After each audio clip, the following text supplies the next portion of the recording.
ఇప్పటి వరకు అమరావతిలో రాజధానికి చట్టబద్ధత లేదు. ఇప్పటి వరకు గెజిట్లో లేదు. ఏదన్నా ఉత్తరం వస్తే అమరావతి అని రాదు, వెలగపూడి అని వస్తుంది.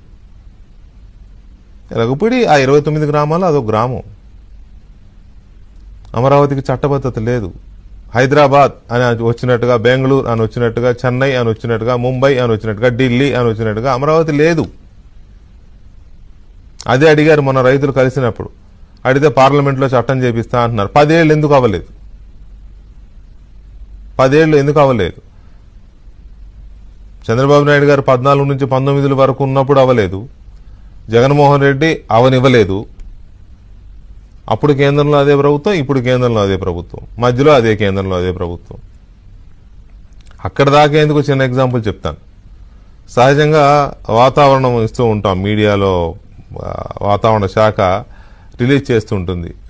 వేసవికాలం అయితే ఉష్ణోగ్రతలని, వర్షాకాలం అయితే వర్షపాతం అని, ఇవి వాతావరణ శాఖ బులెటిన్స్ రిలీజ్ చేస్తుంది. ఆ బులెటిన్స్లో అమరావతి అని ఉండదు. విశాఖపట్నం, విజయవాడ